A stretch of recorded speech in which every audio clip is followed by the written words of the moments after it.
Salut et bienvenue chez le youtubeur, le comics le plus mal rasé de sa génération. Voilà, salut, t'es chez Puppet Comics, on fait de l'actu, ça se passe après générique. Plus.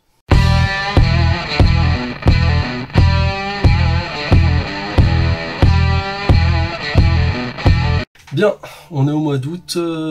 D'ailleurs, avant de commencer, je souhaite un joyeux anniversaire à Samuel, un de mes meilleurs potes et un de mes plus vieux potes depuis que j'habite sur Avignon, c'est-à-dire bientôt une trentaine d'années.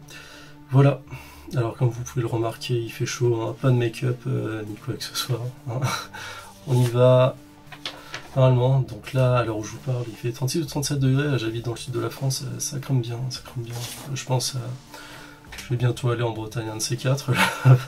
C'est le seul qui résiste à la canicule. Près des côtes. Voilà, donc voici toutes les sorties que j'ai retenues pour ce mois d'août. Et comme d'habitude au montage, vous verrez les images de suite à côté.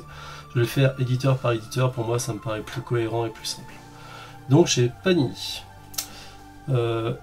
Avant de commencer, je préférais aussi vous dire que donc, ce sont les sorties que je retienne, c'est pas nécessairement ce que j'achète, hein, parce que j'ai déjà eu cette interrogation dans les commentaires et j'ai dit que c'était surtout les annonces que moi je retenais personnellement. Ce sont des annonces qui se passent au niveau de l'édition en version française, pas de les VO. Si vous me demandez un petit récap VO, il fera beaucoup de Tortue Ninja et pas beaucoup d'autres choses. Parce qu'en VO, je suis que Moon Knight et les différentes itérations des TMNT.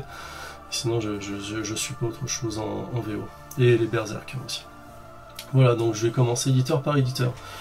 Donc on va commencer par chez Panini. Donc Panini, qu'est-ce qu'on retient? Le 7 août, Fall of X 10 et 11. Donc voilà, on approche de la fin des X-Men. Bon, moi c'est pas un run que j'ai continué, hein. J'avais arrêté bien avant.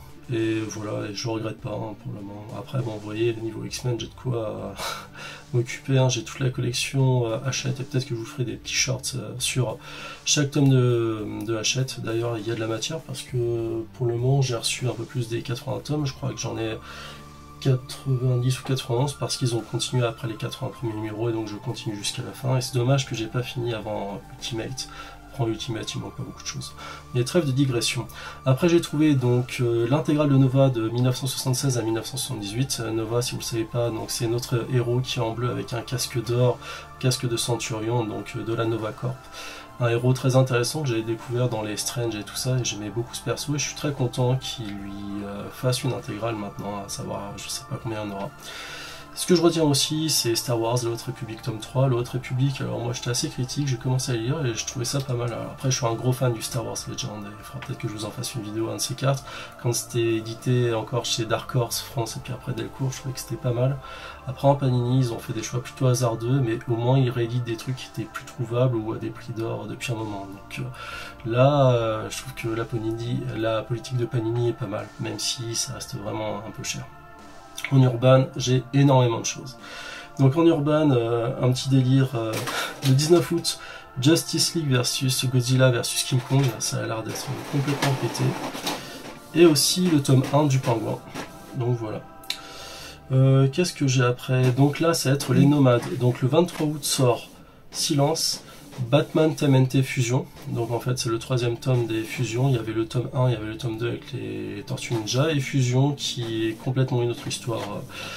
Voilà, c'est un bouleversement d'univers. Après les Gotham Central, qui est une très très bonne série. Donc je pense que c'est le premier tome qui sort, peut-être le tome 2. Le Hellblazer par Garcenis.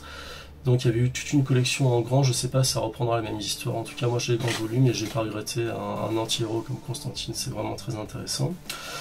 J'ai retenu aussi la sortie de Planetary tome 2 et un nouveau tome de Top 10 qui est vraiment une série sous-cotée très très bonne. Retiens aussi Sheriff of Babylon qui sort après le 30 août, donc là c'est plus en nomade il me semble. On a Batman First Night, donc ça se passe dans les années 40. Ça fait un petit écho à ce qui se passe dans la série animée Batman The Caped Crusader qui est en ce moment sur Amazon Prime. Et je trouvais que c'était pas mal, c'est vraiment une ambiance fin des années 30, début des années 40, et je trouve que l'ambiance est très très bonne, il n'y a pas d'ordinateur, il y a des radios, il y a des micros à l'ancienne, ça fait très plaisir. Et donc là, Batman First Night qui sera à mon avis dans la même mouvance, et hâte de découvrir ça. Et aussi le 30 août, Joker, l'homme qui cessa de rire, ça peut être intéressant aussi je pense à lire. Maintenant, chez les indépendants, qu'est-ce qu'on retient? Chez Bliss, Il y a encore chez Bad ID, il y a la sortie de ENIAC. Voilà. Il y a aussi le projet Ulule Catboy, mais je sais pas s'il était financé au moment où j'ai regardé.